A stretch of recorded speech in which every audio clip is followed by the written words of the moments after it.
Anybody who tuned into the Cowboys-Chiefs game expecting a shootout probably disappointed because the over-under was 55.5. They didn't come close. Chiefs won 19-9. And while it doesn't sound impressive, if I'm a Chiefs fan, I know the offense is going to be there. That defense, I didn't expect that. And certainly early in the season, you didn't get that. But that Chiefs D has been good, led the way. Chris Jones was a man amongst boys there, dominating. 3.5 sacks. He was attacking, frustrating Dak Prescott all game long. Secondary stepped up, couple of interceptions. And they needed all of that because Dallas has a player on their side of the ball, Micah Parsons, who might be the defensive player of the year. Chris Jones was great. Micah Parsons is a whole different breed. The Chiefs head into their bye week with a 4-game winning streak, and they've gotten through the toughest part of their schedule. They appear to be in good shape in the AFC West. And while it hasn't been pretty, considering the way the season started, Kansas City will take these wins. Here's Dak Prescott after the loss to the Chiefs.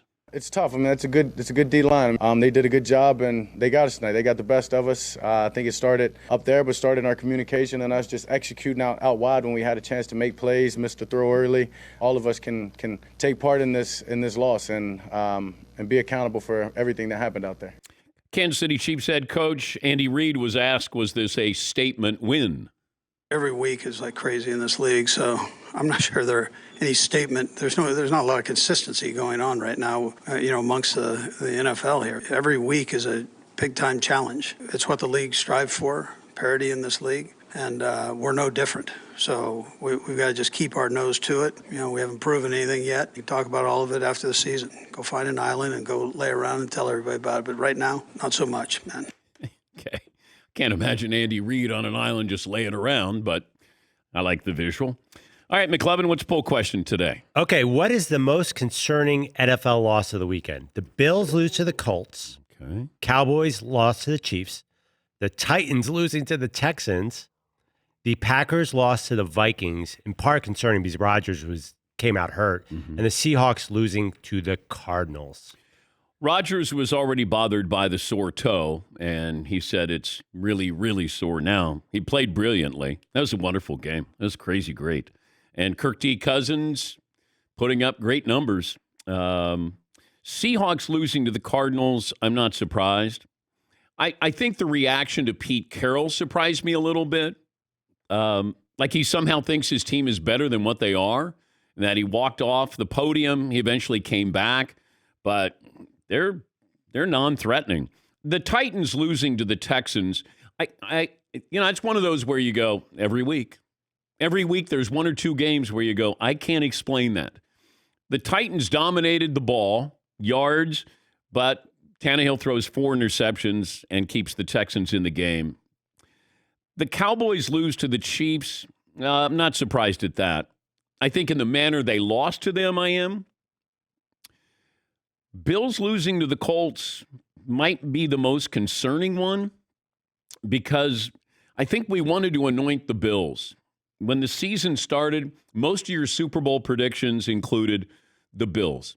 And if not the Bills, then probably the Chiefs. But you lose to the Colts, and the Colts are playing well. And Jonathan Taylor has been spectacular. So I would say the Bills right now because this is a team that it looked like winning the AFC East was a foregone conclusion. They didn't have to worry about anything here. But when you're allowing the Colts to dominate you on the running, and Frank Reich, the Colts head coach, said, we decided we were going to run on first and second down. And then he was asked why. He's like, why not? They couldn't stop me. Carson Wentz only completed 11 passes. Yeah, McLevin. I got to give you credit. We all buried the Colts early in the season. Yeah. I thought they were like a 5-win team, and you said, I don't know. They're kind of interesting. They're a playoff team. It might not be pretty. It's like the Patriots. You might look at them and go, they're not threatening. All it takes is that one day, that one Sunday. When you get to January, what kind of matchup are you? What do the Colts do that nobody else does right now? They run the football like this, and they have a great running back. This is what the Titans have. Now, if the Colts are able to dominate the line of scrimmage, have Carson Wentz make a couple of plays, and they play good defense, then the Colts will be a tough out. Just like the Titans, if they were healthy, they'll still be a tough out if they get Derrick Henry back. But I would say the Bills, because it's mystifying. You're looking at, 9 turnovers in the last 3 games? We keep waiting for, okay, now they're going to right the ship. This is what the Bills do. I liked, when the season started, I picked the Packers and the Chiefs to play in the Super Bowl. Not exactly a stretch there. I thought people were putting way too much on Josh Allen, expecting way too much from Josh Allen, because I know that he's got a wonderful wide receiver, but it feels like everything has to go right for them to be a great team. And I haven't seen that yet. Yeah, McLovin. No, it will help playing New Orleans on Thanksgiving night. The New Orleans really banged up. Yeah. Standalone game? I know. Oh, do you have one of those feelings? No. I'm just saying, it's Drew Brees appreciation night, and, you just lost a game, and it's a quick turnaround. You go to New Orleans. New Orleans, just got roughed up. I don't know what the line is. I'm guessing Buffalo's favored by 2.5, 3. Yeah, Paul. I think Saints fans would rather have be Drew Brees returns to the team and starts night. Yeah. He'll be the best Saint quarterback in the building. That'd be great if they go, Drew, you want to go out and give us a couple plays? You're already down there on the field. I mean, come on. Why not? Help us out there a little bit. Also, watching the Steelers last night, I don't know what to make of them. Because you tie with the Lions and, you're down 27-10, 15 minutes left in last night's game, and then, which was basically a Steeler home game because it was in L.A. and the Steeler fans travel. In the next 12 minutes, they score 27 points. They lead 37-34. They got momentum. But Justin Herbert was wonderful, spectacular. The Steelers got a tough road now because they're in the 8th seed position. They don't play a team with a losing record in the last 7 games of the season. So, going to be tricky. And, Ben might put up just enough numbers for you to go, or him to go, maybe I'll come back one more year. I got the feeling when he joined us a couple of weeks ago, it didn't sound like, hey, I'm going to be retiring. It did sound like he's not going to be Tom Brady and play till he's 44. But I think because we've seen his backup, and then you don't like what the future looks like. Well, that's not going to be the future. Mason Rudolph is not going to be the future. At least shouldn't be. Bills, Saints, it opened. Bills minus 4.5. And, okay, 4.5. Yeah, McLovin. That's actually, it's pretty close. Yeah.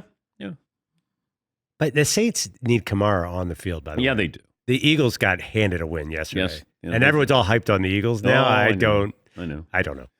Well, I don't know if people are still sold on Jalen Hurts. I love watching him. But they run the football. I want my quarterback to be able to beat you from the pocket because eventually you're going to have to. He runs 10 times a game. And look, we love Lamar Jackson. That's your blueprint here. But Jalen Hurts has proven, and, they're going to give him the rest of this, second half of the season. But you got a lot of draft picks here. Not that you have a great quarterback in waiting there or in the draft, but Jalen Hurts, he's entertaining. Yeah, McLovin. Yeah, I think that's the analogy. Like they think, well, okay, he could be Lamar Jackson and somehow not get hurt running. I mean, it's a wishful thinking, but. Yeah, Paul. I got one more game for the weekend. Did the Minnesota Vikings actually beat the Green Bay Packers yesterday? Because nationally, no one can talk about the Vikings. Yeah. It's like their quarterback has burned us so many times before that they're a bandwagon hard to get back on. And his stats are nutty this year, Cousins. Yeah, he's got great stats, but you still look at that team. When the season started, and one of the reasons why I picked the Packers is I thought they'd beat the Lions twice, they would beat the Bears twice, and they would split with the Vikings. Okay. That's why if I'm Aaron Rodgers, do I want to leave that division? And he feasts on the Vikings. I mean, his numbers against the Vikings are crazy. I think it's the most impressive single matchup for a quarterback against an opponent in the modern era. Like he carves up the Vikings. Why would you leave that division? But the Vikings getting the win. I thought the Packers picked off Kirk D. Cousins and they were going to win it. But Cousins played well. He went toe to toe, no pun intended, with Aaron Rodgers. But do it in the playoffs. That's what I'd like to see.